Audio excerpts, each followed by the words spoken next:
नमस्कार, जय जोहार। क्या आप भी गवर्नमेंट एग्जाम्स की तैयारी करना चाहते हैं? क्या आप भी मेमोरी टेक्निक्स और ट्रिक्स के जरिए बहुत ही कम समय में स्मार्ट स्टडी करना चाहते हैं? क्या आप चाहते हैं कि सीजी व्यापम टॉपर आपको पढ़ाए? तो डाउनलोड करिए योगेंद्र साहू क्लासेस ऐप। यहाँ 10 से अधिक गवर्नमेंट एग्जाम्स क्रैक करने वाले और सीजी व्यापम टॉप करने वाले योगेंद्र सर सीजीपीएससी और सीजी व्यापम के अंतर्गत होने वाले सभी एग्जाम्स की तैयारी कराएं। तो डाउनलोड करिए Yogendra Sahu classes app to be the best, learn from the best.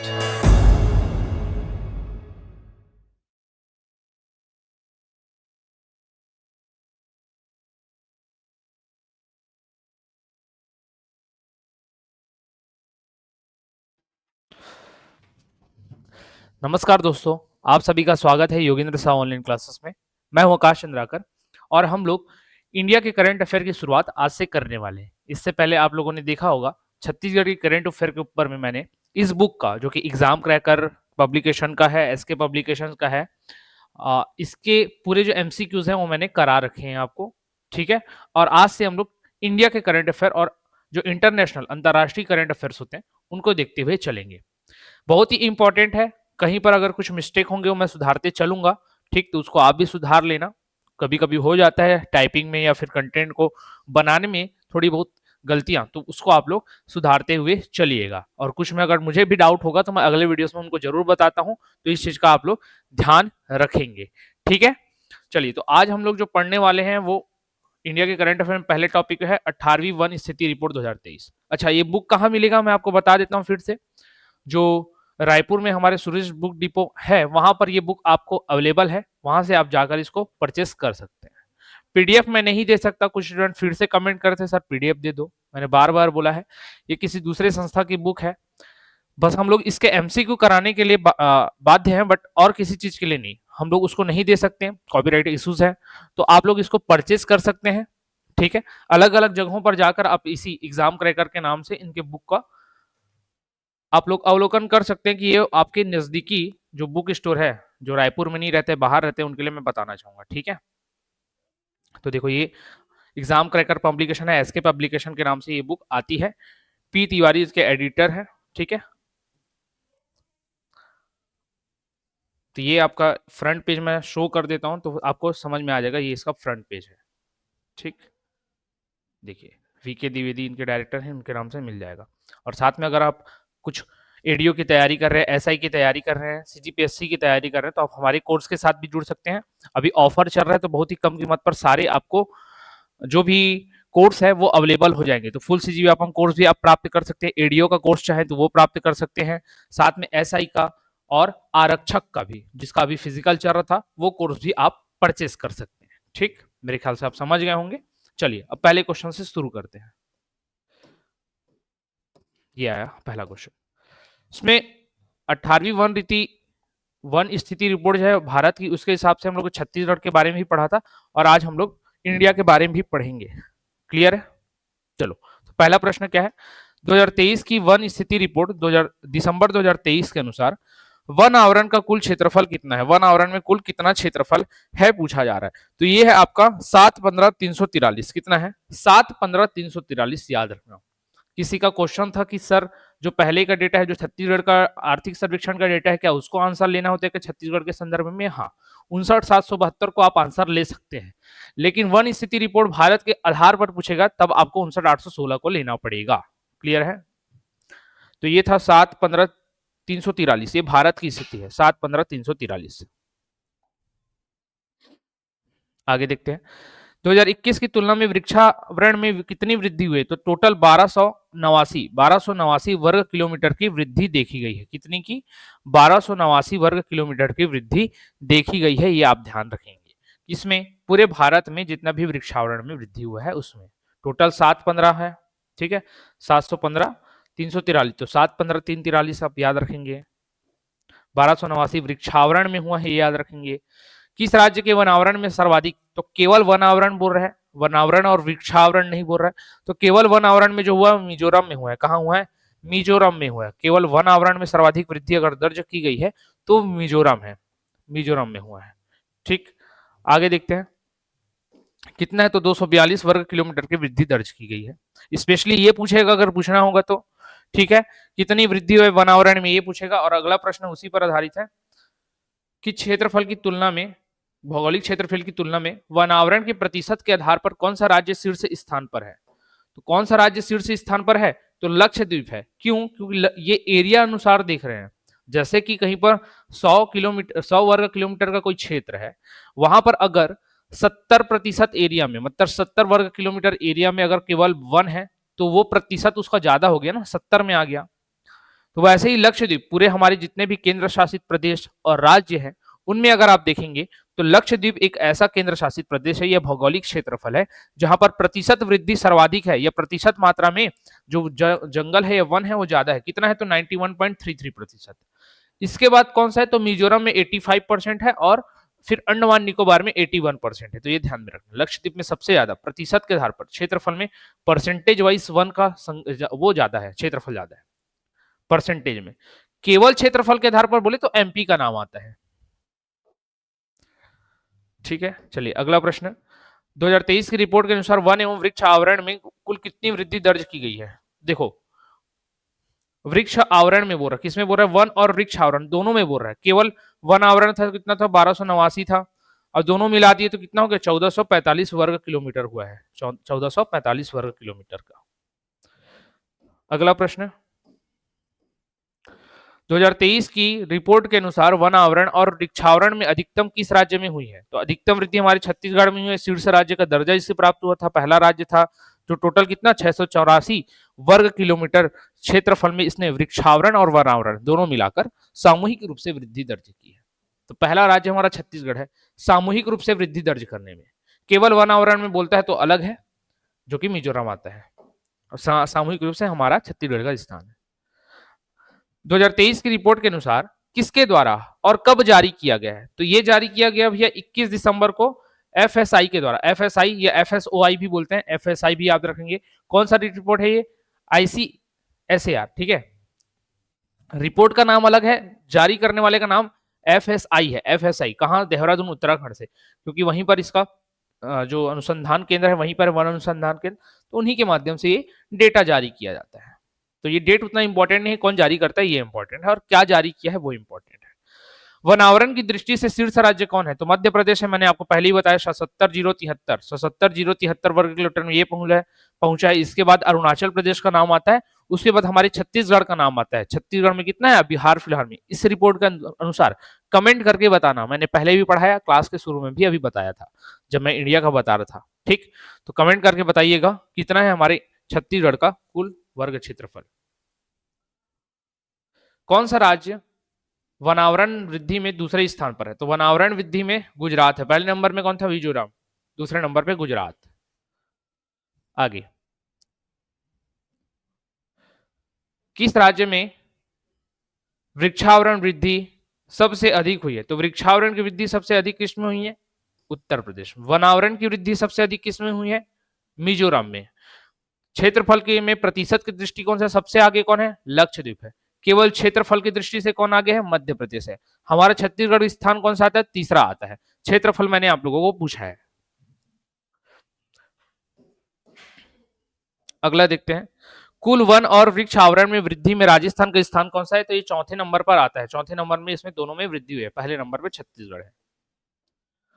क्षेत्रफल की दृष्टि से वनावरण और वृक्षावरण में शीर्ष स्थान पर कौन सा राज्य है, तो क्षेत्रफल की दृष्टि से बोला ना, क्योंकि 77 है, तो क्षेत्रफल की दृष्टि से वनावरण और वृक्षावरण, वनावरण केवल था तो 77,074 था, अभी यहां पर आप लोगों ने देखा 77,073 था, ठीक है। और वनावरण, वृक्षावरण और वनावरण दोनों को मिला लिया जाए, वनावरण और वृक्षावरण दोनों को मिला लिया जाए तो यहां पर क्या आएगा, इसका टोटल आता है 85,724 वर्ग किलोमीटर। 85,724 वर्ग किलोमीटर आता है मध्य प्रदेश।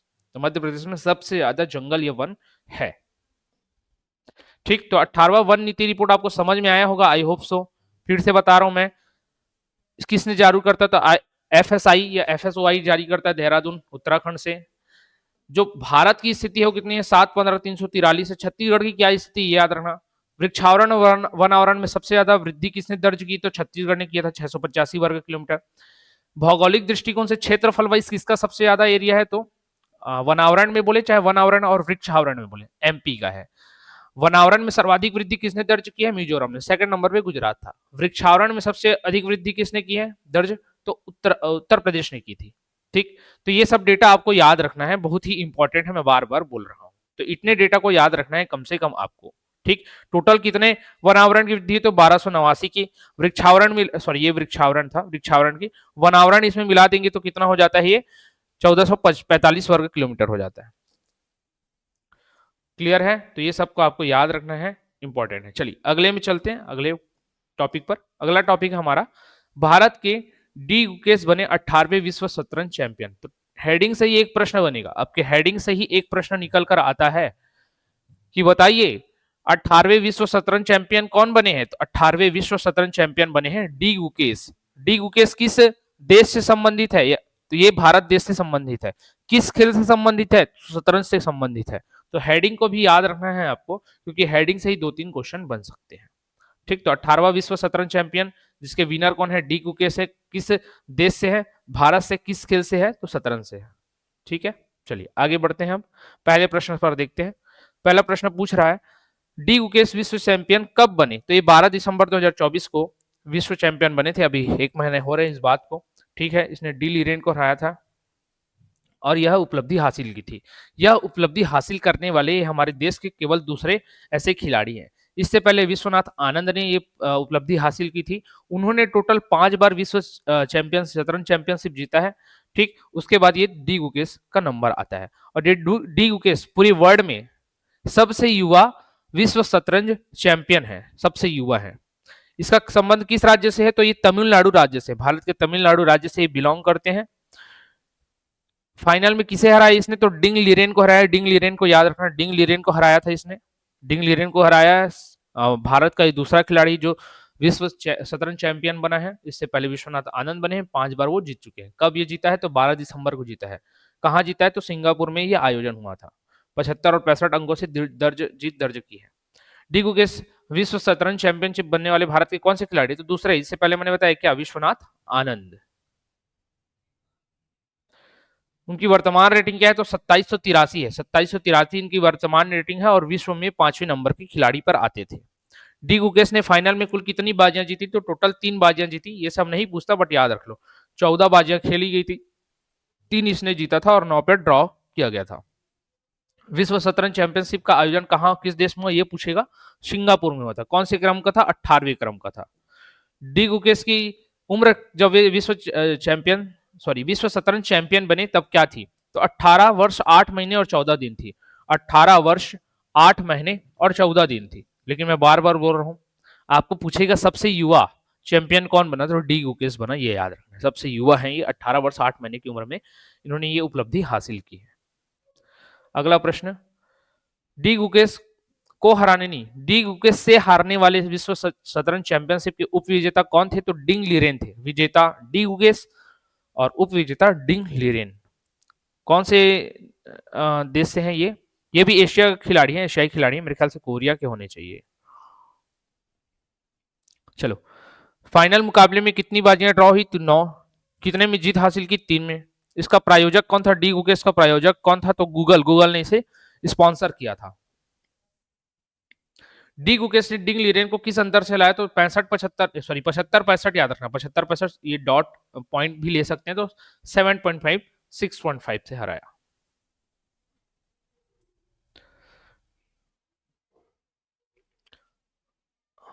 ठीक है, अगला प्रश्न है, 138 साल में पहली बार विश्व शतरंज चैंपियनशिप में फाइनल के दोनों खिलाड़ी किस महाद्वीप से थे?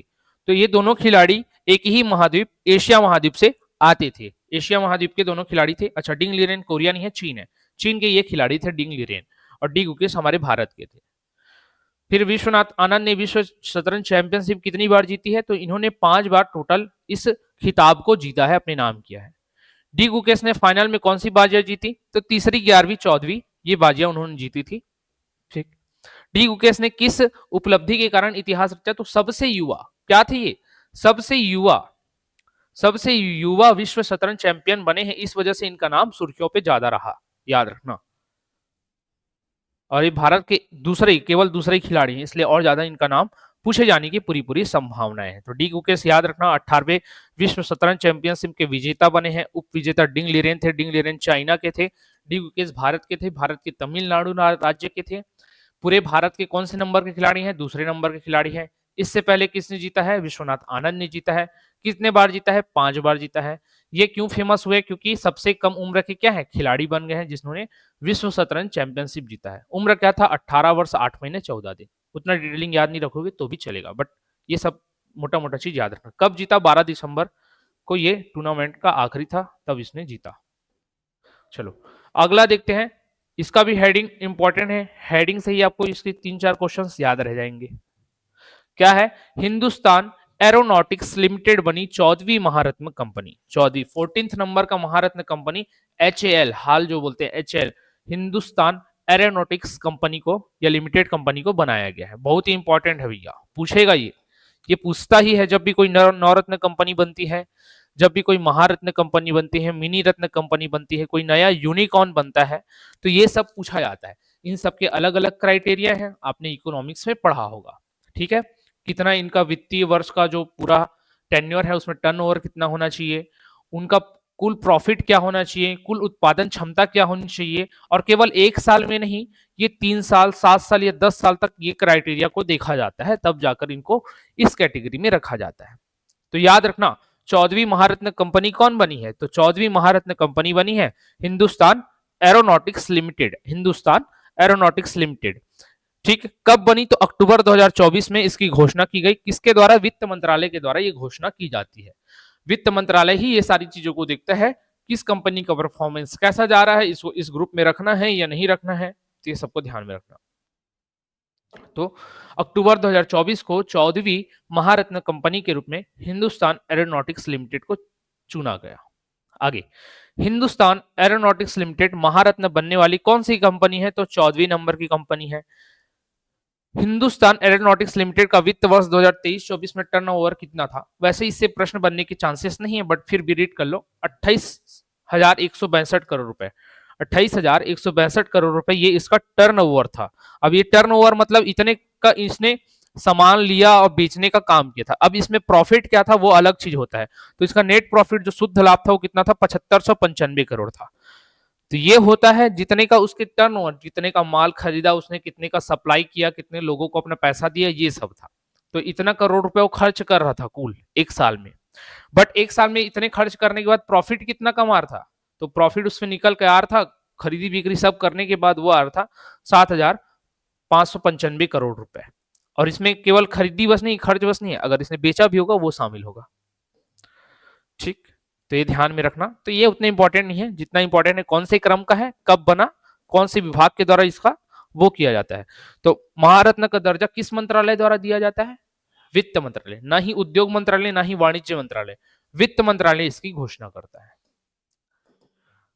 6वां प्रश्न, महारत्न का दर्जा प्राप्त करने के लिए कंपनियों को मुख्य रूप से क्या चाहिए? तो उच्च वित्तीय प्रदर्शन चाहिए। महारत्न मतलब हमारे देश की 14 सबसे बड़ी कंपनी जो लगातार एक ग्रोविंग प्लांट के रूप में या ग्रोविंग इंडस्ट्री के रूप में आगे बढ़ रही है, लगातार अपने जो वर्कर्स हैं उनके उसमें भी इजाफा कर रही है, इनकम में, साथ में अपने इनकम में भी इजाफा कर रही है, और उसके साथ ही देश का जो इकोनॉमी है उसको बूस्ट कर रही है। तो ये सारी चीजों में उसका वित्तीय प्रदर्शन अच्छा होगा, तभी उसको महारत्न कंपनी दर्जा मिलेगा। तो उच्च वित्तीय प्रदर्शन देखा जाता है। 7वां प्रश्न, हिंदुस्तान एरोनॉटिक्स लिमिटेड किस क्षेत्र की कंपनी है? ये इंपॉर्टेंट है, इसके पूछने के पूरे पूरे चांसेस हैं। तो ये है रक्षा और एरोस्पेस। एरोनॉटिक्स शब्द में एरोनॉटिक्स आ रहा है तो एरोस्पेस पर काम करेगा, और एरोस्पेस में भी किस क्षेत्र पर? तो रक्षा क्षेत्र पर काम करेगा। तो रक्षा और एरोस्पेस के क्षेत्र पर HAL हिंदुस्तान एरोनॉटिक्स लिमिटेड काम करती है। इसका मुख्यालय या फिर कहां पर यह है इसको बनाया गया है? तो ये बेंगलुरु, कर्नाटक के बेंगलुरु में इसको स्टैब्लिश किया गया, वहां पर इसकी कंपनी रन करती है। तो बेंगलुरु इसका नाम याद रखना है। ठीक, तो 14वीं ये क्या थी? महारत्न कंपनी थी, याद रखना। चलिए अगले और मोस्ट इंपॉर्टेंट टॉपिक की ओर बढ़ते हैं, जो कि है नोबेल प्राइज। क्या है? Nobel prize. प्री में इससे क्वेश्चन एक आता ही आता है, और पूरे साल भर अगर 15 एग्जाम भी होते हैं, वैसे तो अभी तक हो नहीं रहे हैं, आप पिछले 3-4 साल से देख रहे हो अच्छे से एग्जाम नहीं हो रहे, बट फिर भी अगर 15 एग्जाम होते हैं तो उस 15 से 8 एग्जाम में केवल अकेले इस नोबेल पुरस्कार से एक प्रश्न आने की संभावना बनती है। ठीक है, और जब भी प्री का एग्जाम होगा 6 क्षेत्रों में जो अलग अलग नोबेल प्राइज दिए जाते हैं उनमें से एक क्षेत्र में इसको दिया जाता है, चाहे वो चिकित्सा हो, शांति हो, साहित्य हो, फिजिक्स हो, केमिस्ट्री हो, मेडिसिन हो, किसी भी क्षेत्र में हो। इससे मेडिसिन बोलता, अर्थशास्त्र, मेडिसिन गिन लिए थे, अर्थशास्त्र उन 6 में से एक के बारे में जरूर पूछता है, तो आपके लिए बहुत इंपॉर्टेंट है, याद रखना है इसको। ठीक है, तो कब दिया जाता है ये? तो ये 10 दिसंबर 2024 को इसका वितरण किया जाता है। 10 दिसंबर जो डेट है वो वितरण का डेट है ना, मिलने के अनाउंसमेंट की तो अलग अलग तिथियां, अनाउंसमेंट तो आपके अक्टूबर से चालू हो गया था, मेरे ख्याल से 6-7 अक्टूबर से ये चालू हो गया था अनाउंसमेंट। 6-7 अक्टूबर के आसपास से इसका अनाउंसमेंट लगातार हो रहा था, एक एक दिन के गैप पर या लगातार अगले अगले दिन। ठीक है, तो वही पहला प्रश्न है, नोबेल पुरस्कार 2024 का वितरण कब किया गया? तो 10 दिसंबर 2024 को प्रत्येक वर्ष इसका वितरण किया जाता है। घोषणा अलग चीज है, वितरण अलग चीज है। घोषणा के बाद ये होता है कि मैंने अभी घोषणा कर दिया कि मैं डिप्टी कलेक्टर बन गया, तो ये घोषणा है ना भैया, बनने में बहुत समय लगता है, तो वो अलग अलग चीजें हैं। अगला प्रश्न, अब किसी का कमेंट ये आ जाएगा सर कुछ भी बोल देते हैं करके। ठीक है, 2024 में चिकित्सा के क्षेत्र में नोबेल पुरस्कार किन व्यक्तियों को मिला? तो चिकित्सा के क्षेत्र में किनको मिला है ये पूछा जा रहा है, बहुत ही इंपॉर्टेंट है। मेडिसिन के क्षेत्र में किसको मिला है? आरएनए की जो माइक्रो आरएनए है उसकी खोज के लिए इसको दिया गया है। याद रखना, आप चिकित्सा या मेडिसिन लेने कब जाते हो? जब आप कैसा फील करते हो? वीक फील करते हो। कैसा फील करते हो? वीक, कमजोर फील करते हो। तो वीक फील करते हो तब जाते हो मेडिसिन लेने, और जैसे ही आप मेडिसिन लेते हो उसके बाद आपको क्या मिलता है? सुकून मिलता है। क्या मिलता है? सुकून मिलता है। तो इससे याद रखना, मेडिसिन जो है विक से विक्टर को मिला है और सुकून से रूफकुन को मिला है। तो विक्टर और रूफकुन का नाम आपको याद रखना है, विक्टर एम्ब्रोस और गैरी रूफकुन। तो मेडिसिन कब लेते हैं? जब वीक लगता है, और मेडिसिन लेने के बाद क्या मिलता है? सुकून, सुकून से रूफकुन, याद रखना। तो ये दोनों को मेडिसिन के क्षेत्र में नोबेल प्राइज दिया गया है माइक्रो आरएनए की खोज करने के लिए। तीसरा प्रश्न है, माइक्रो आरएनए की खोज के लिए 2024 का नोबेल पुरस्कार किस क्षेत्र में दिया गया? तो ये दिया गया चिकित्सा के क्षेत्र में दिया गया। किनको दिया गया? तो अभी बताया, वीक लगने से विक्टर एम्ब्रोस याद रखना है, और सुकून से गैरी रूफकुन का नाम याद रखना है। तो दोनों को दिया गया है।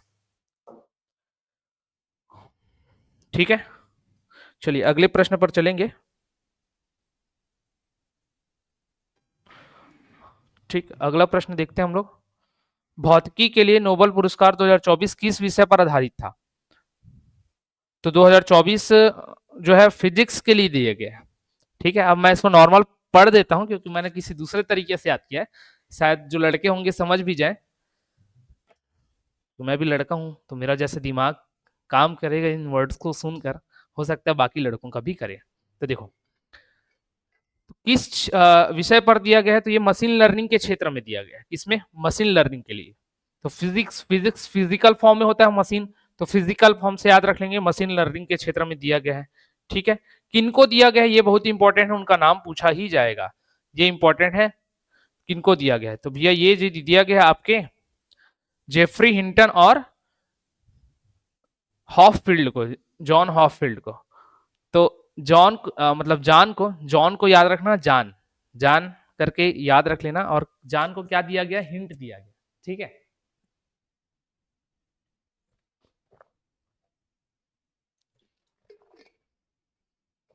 तो जान को हिंट दिया गया करके आप याद रख सकते हैं।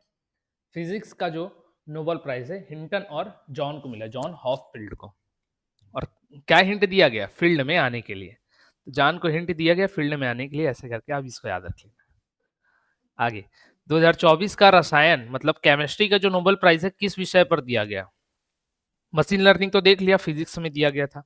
इसमें क्यों दिया गया? तो प्रोटीन के लिए दिया गया था। ठीक है, कंप्यूटेशनल प्रोटीन डिजाइन के लिए, प्रोटीन, तो कंप्यूटेशनल प्रोटीन डिजाइन के लिए दिया गया था, ये आप याद रख सकते हैं। कंप्यूटेशनल प्रोटीन डिजाइन के लिए दिया गया था। तो प्रोटीन कैसे याद रखोगे? केमिस्ट्री में तो कुछ भी प्रोटीन क्या है? खाने पीने वाली चीज है, तो बेक करोगे, क्या करोगे? बेक। तो बेक करोगे, तो बेक करते हैं तो कोई भी चीज मान के चलो, जैसे पॉपकॉर्न को बेक करते हैं तो क्या होता है? जंप करता है ना, तो जंप करने से याद रखना, बेक करेंगे तो जंप करेगा, जंप करने से जंपर याद रखना। और क्या करेंगे फिर? हमाविस करेंगे, मतलब उसको हंसेंगे उस पर, इस टाइप का याद रख सकते हो, हताबिस या हमाबिस, इसका नाम यहाँ पे याद रखना, हसाबिस। तो हंसने से याद रख लेना, हसाबिस करते, हताबिस होगा ये तो हसाबिस होगा। ठीक, तो क्या याद रखोगे, केमिस्ट्री में कोई भी चीज को बेक करते हैं तो कैसे करता है, जंप करता है, जंप करते हैं तो फिर जंप करने से क्या करेंगे हम लोग, हंसेंगे, तो हसाबिस याद रखना। तो डेविड बेकर, जॉन जंपर और हसाबिस को मिला, किस क्षेत्र में मिला, कम्यूटेशनल प्रोटीन डिजाइन के लिए मिला। अगला, डेविड बेकर किस देश के निवासी हैं, तो ये अमेरिका के हैं, डेविड बेकर हो गया और आपके जंपर हो गए, ये दोनों अमेरिका के आपके निवासी हैं। नेक्स्ट क्वेश्चन, साहित्य का नोबेल पुरस्कार 2024 किसे प्रदान किया गया, तो साहित्य का मिला किसको, हांगकांग को, हांगकांग को, किसको, हांगकांग को, हांगकांग। साहित्य पढ़ते पढ़ते क्या करते हैं, हाँ हाँ करके बोलते हैं ना हम लोग, साहित्य, साहित्य मतलब कहानी समझ लो, कहानी आप कभी पढ़ेंगे तो एक बोलते हैं ना कि अच्छा ये हुआ फिर ये हुआ, तो आप हाँ हाँ करके बोलते हैं। कभी दादी नानी ने, मम्मी ने आपको कहानी सुनाया हो तो आपका वर्ड रहता था ये, उसको हुकारू भरना बोलते हैं। तो हाँ हाँ करने से तो हान कांग याद रखना, हान कांग, हान कांग को मिला है साहित्य का, लिटरेचर का नोबेल पुरस्कार। ठीक है, कहां से है ये, तो दक्षिण कोरिया की ये लेखिका है। किस बारे में इसने लिखा है, तो त्रासदियों का वर्णन किया है इसने, इसने अपने लिटरेचर में त्रासदियों का गहराई से वर्णन किया है और इसी नाम से इनको साहित्य का नोबेल पुरस्कार दिया गया।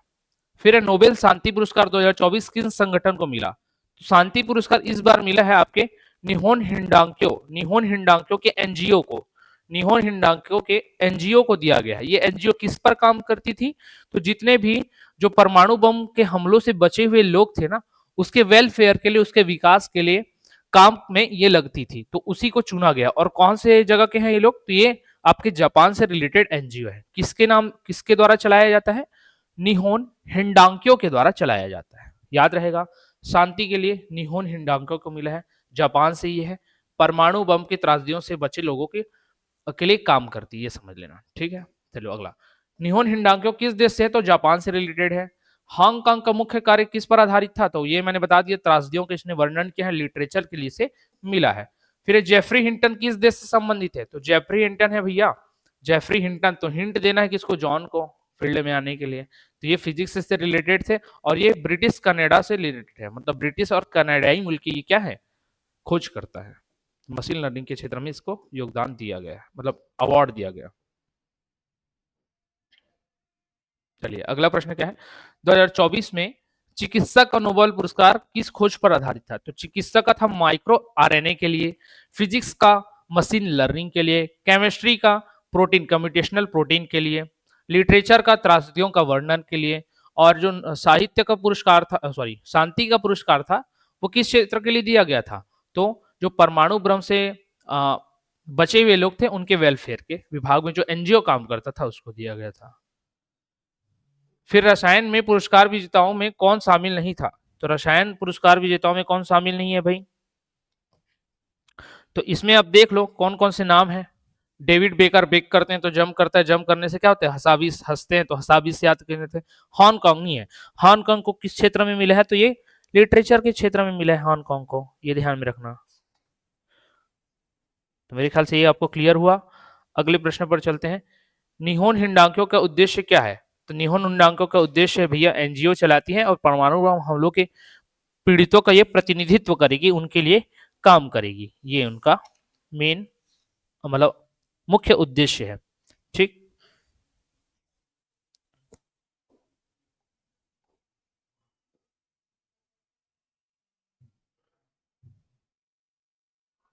अगला प्रश्न है, हांगकांग को साहित्य में नोबेल पुरस्कार किस प्रकार की रचनाओं के लिए मिला, तो त्रासदियों को गहराई से बयान करने वाली, option C is a correct answer, इसी पर तो मिला था। अच्छा, इसमें अर्थशास्त्र के बारे में कुछ नहीं दिया गया, अर्थशास्त्र रिलेटेड, इकोनॉमी के क्षेत्र में जो नोबेल प्राइज मिला है वो 3 अर्थशास्त्रियों को मिला है। क्या कंट्रीब्यूशन है उनके, तो उन्होंने राष्ट्र की समृद्धि में सामाजिक संस्था को महत्व का उजागर किया था। नाम क्या क्या थे, तो डेरॉन नाम था, साइमन नाम था और जेम नाम था। तो भैया अर्थशास्त्र से हम लोग क्या करते हैं, डरते हैं, तो डेरॉन।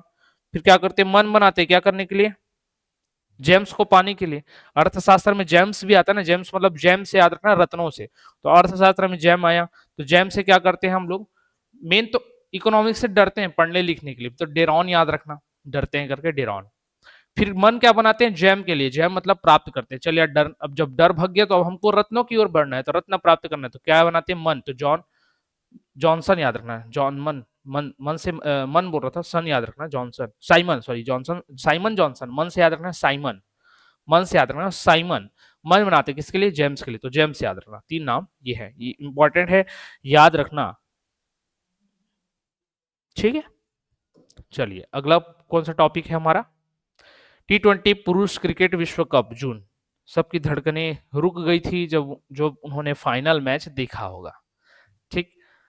लड़के अधिकतर इस क्षेत्र में ज्यादा एक्टिव रहते हैं क्रिकेट वगैरह देखने में, खेलने में तो सब कोई रहेंगे मेरे ख्याल से, आजकल लड़कियां भी खेलती हैं, बट देखने के लिए स्पेशली लड़के ज्यादा ही पागल रहते हैं। तो ये जब विश्व कप जो है जून 2024 ज्यादा और इंपॉर्टेंट क्यों बन जाता है, क्योंकि इसका विजेता भारत है।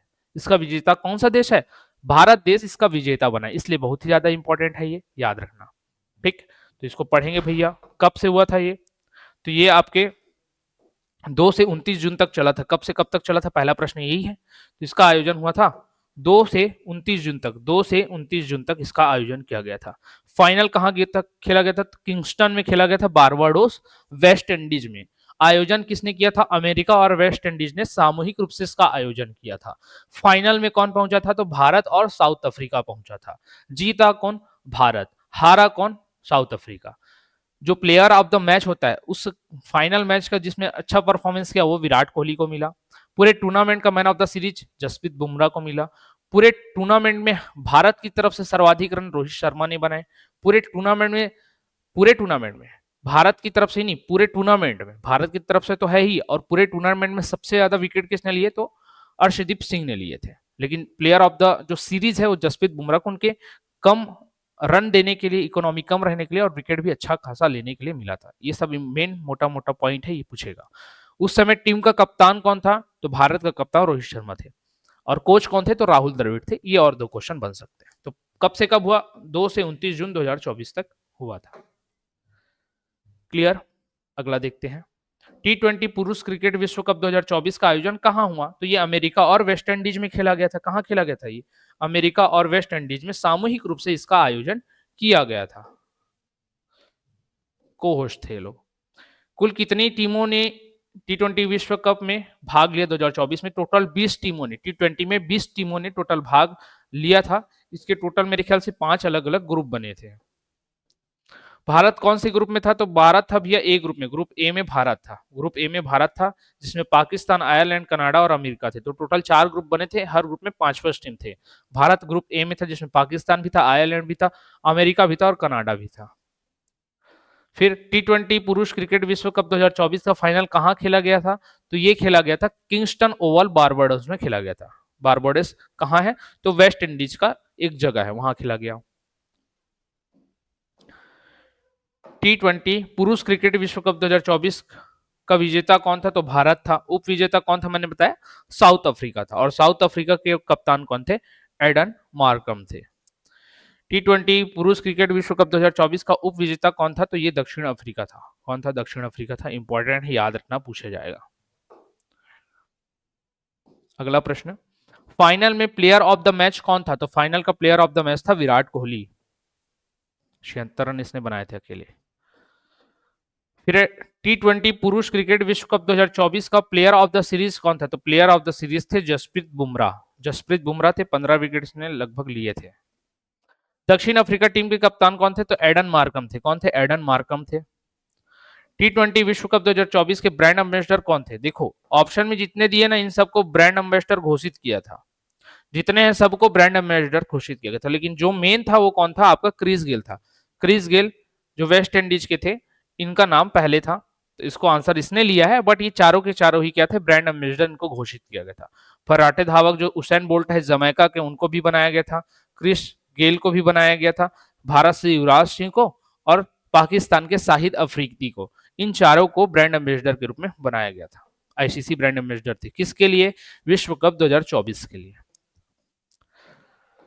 भारत ने T20 विश्व कप 2024 में कितनी बार, 2024 में कितनी बार खिताब जीता, 2024 नहीं होना चाहिए, टोटल अब तक उसने T20 विश्व कप के कितने खिताब जीते, तो 2 खिताब जीते, एक 2007 में पहली बार और एक 2024 में दूसरी बार। तो ऐसा आएगा, ये 2024 के हिसाब से नहीं आएगा। T20 विश्व कप 2024 में सबसे ज्यादा रन किस खिलाड़ी ने बनाए, तो सबसे ज्यादा रन बनाने वाले खिलाड़ी ओवरऑल में था रहमुतुल्लाह गुरबाज। रहमुतुल्लाह गुरबाज कहाँ के थे, अफगानिस्तान के थे। इंडिया के की तरफ से किसने बनाया? तो रोहित शर्मा ने बनाया था। T20 विश्व कप 2024 में सबसे ज्यादा विकेट किस खिलाड़ी ने लिया? तो सबसे ज्यादा लिया था अर्शदीप सिंह ने। भारत की तरफ से भी अर्शदीप सिंह ने लिया था और पूरे विश्व कप का भी highest wicket taker Arshdeep Singh था। टोटल मेरे ख्याल से 17 या 19 विकेट इसने लिए थे, 17 विकेट लिए थे।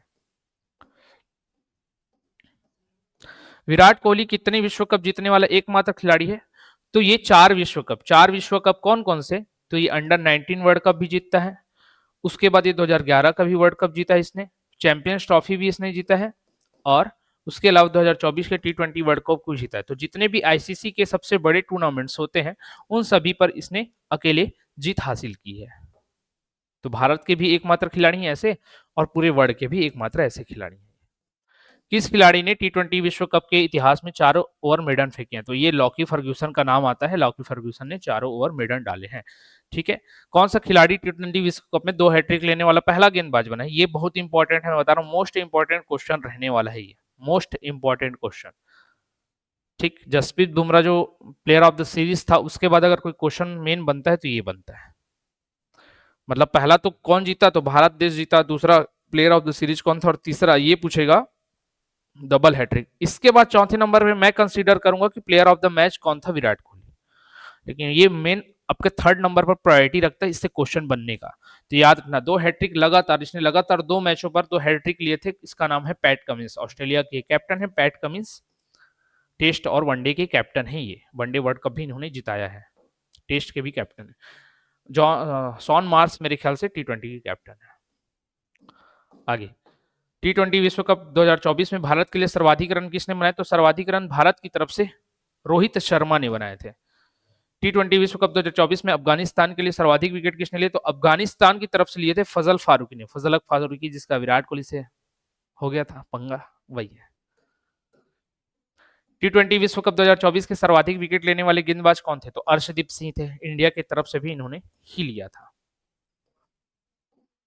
ठीक है, तो ये था आपका टोटल 2024 जो T20 वर्ल्ड कप हुआ था उसका। एक और हम लोग पढ़ लेते हैं, बहुत ही इंपॉर्टेंट है, भारत रत्न के बारे में।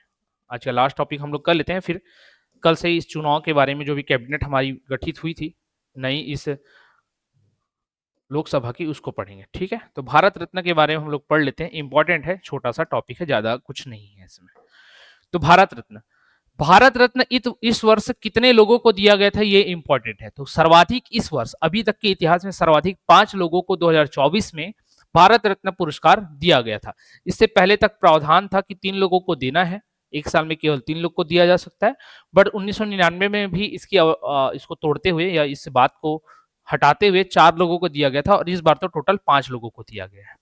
ये 5 लोग कौन कौन से, ये अभी देखेंगे हम लोग, जिसमें से सबसे पहले तो हमारे जो लाल कृष्ण आडवाणी जी हैं वो है, उसके बाद कर्पूरी ठाकुर जी हैं वो है, पीवी नरसिम्हा राव हैं वो है, चौधरी चरण सिंह हैं वो है, और स्वामीनाथन, एस स्वामीनाथन जो है हरित क्रांति के जनक वो है। तो टोटल 5 लोगों को दिया गया है, ये ध्यान में रखना।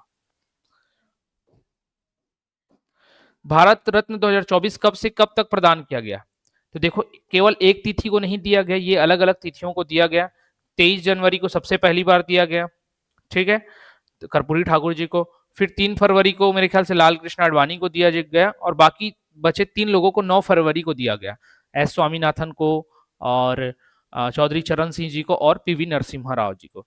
पूछा जाता है कि भारत रत्न किन क्षेत्रों में दिया जाता है? तो समाज सेवा के क्षेत्र में, खेल के क्षेत्र में, कला के क्षेत्र में, साहित्य के क्षेत्र में उत्कृष्ट जो योगदान देते हैं, ठीक है, लोक कला साहित्य के क्षेत्र में जो उत्कृष्ट योगदान देते हैं उन सभी को ये अवार्ड दिया जाता है, याद रखना भाई, बहुत ही इंपॉर्टेंट है। ठीक है, चलो अगला चलते हैं। श्री कर्पूरी ठाकुर को भारत रत्न कब प्रदान किया गया? तो इनको 23 जनवरी 2024 को प्रदान किया गया, 23 जनवरी 2024 को। डेट उतना नहीं पूछता किसको मिला है, ये जरूर पूछता है। नेक्स्ट प्रश्न देखेंगे, श्री लाल कृष्ण आडवाणी को भारत रत्न किस तारीख को दिया गया? तो इनको दिया गया भाई 3 फरवरी 2024 को दिया गया, ठीक है। भारत में हरित क्रांति के जनक के रूप में किसे भारत रत्न प्राप्त किया गया? तो हरित क्रांति के जनक आप सभी को पता है, MS स्वामीनाथन है। तो MS स्वामीनाथन को, इनको कृषि के क्षेत्र में विशेष उपलब्धियों के लिए इनको भारत रत्न से नवाजा गया, और सही भी है। एम एस स्वामीनाथन को भारत रत्न कब प्रदान किया गया? तो 9 फरवरी 2024 को, 9 फरवरी 2024 को इनको प्रदान किया गया। किस पूर्व प्रधानमंत्री को 9 फरवरी 2024 को भारत रत्न प्रदान किया गया? जिसमें दोनों नाम आ रहे हैं, चौधरी चरण सिंह कुछ महीने के लिए ये भी क्या थे, प्रधानमंत्री का पद धारण किए हुए थे, और नरसिम्हा राव भी हमारे पूर्व प्रधानमंत्री थे। जो 73वां संविधान संशोधन हम लोग देखते हैं, इन्हीं के टाइम पे आया था, पंचायती राज वाला। तो दोनों ही है, बट इन्होंने पीवी नरसिम्हा राव को लिया है, बट दोनों ही क्या है, प्रधानमंत्री हैं, तो ध्यान में रखना। और दोनों को ही 9 तारीख को मिला है, नाम अनाउंस हुआ था उनका। चौधरी चरण सिंह को भारत रत्न कब प्रदान किया गया? 9 फरवरी 2024 को प्रदान किया गया। किस तारीख को सबसे ज्यादा लोगों को भारत रत्न प्रदान किया गया? तो 9 फरवरी को प्रदान किया गया, ध्यान में रखना, ठीक है। 9 फरवरी को प्रदान किया गया, टोटल 3 लोगों को दिया गया। पीवी नरसिम्हा राव को भारत रत्न किस कारण से मिला? ये पूर्व प्रधानमंत्री थे और सामाजिक सेवा के क्षेत्र में इनके कार्यों के लिए इनको दिया गया है। पीवी एस स्वामीनाथन को किस क्षेत्र में योगदान के लिए भारत रत्न मिला? तो कृषि के क्षेत्र में। तो कला, विज्ञान, साहित्य, खेल, समाज सेवा, इन सभी क्षेत्रों में दिया जाता है, तो इनको कृषि के क्षेत्र में दिया गया। कृषि को किसके अंतर्गत रखेंगे? तो इनको साहित्य और विज्ञान, साहित्य बोलता, समाज सेवा और विज्ञान के दोनों के दृष्टिकोण के अंतर्गत रखा जा सकता है। भारत रत्न पुरस्कार की स्थापना कब की गई? तो ये 1954 में जो हमारे उस समय के प्रधान राष्ट्रपति थे, उनके द्वारा भारत रत्न सम्मान को लाया गया। और ये 1966 तक तो मेरे ख्याल से मरणोपरांत व्यक्तियों को भी नहीं दिया जाता था, उसके बाद से दिया जाने लगा। उससे पहले केवल जीवित व्यक्तियों को मिलता था। पहला सर्वपल्ली राधाकृष्णन को मिला था, लिखा भी है। भारत रत्न पुरस्कार का पहला प्राप्तकर्ता कौन था?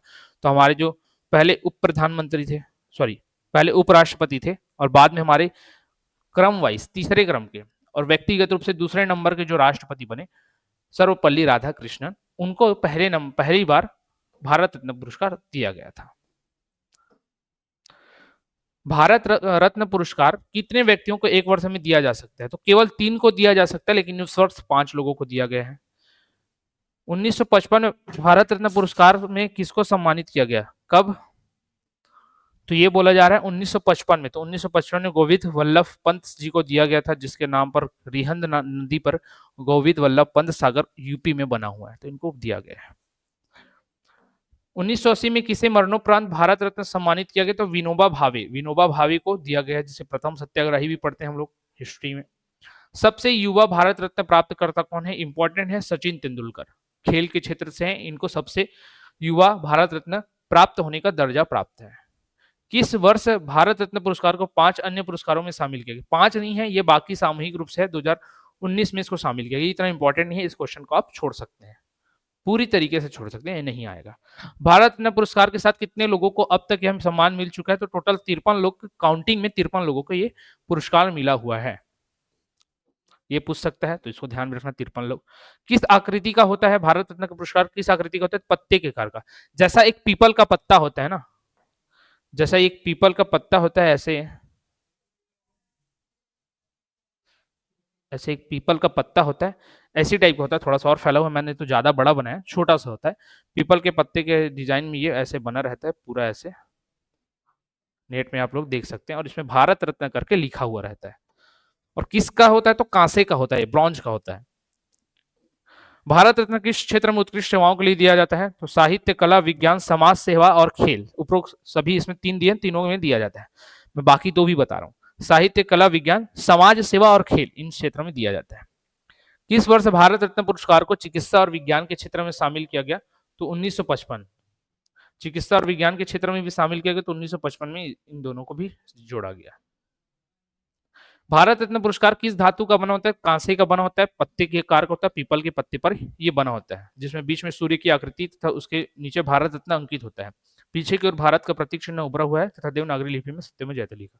मुझे तो मिला नहीं है, मैंने जब अभी जो एपीजे अब्दुल कलाम का घर है वहां जब मैं गया था, तो वहां पर भारत रत्न लगा हुआ था, तो उसमें मैंने देखा है, ठीक, कलाम हाउस में उनका जो रखा हुआ है उसमें मैंने देखा था, तो ये पीपल के पत्ते की आकृति का ही होता है, भारत रत्न उसमें उत्कीर्ण होता है।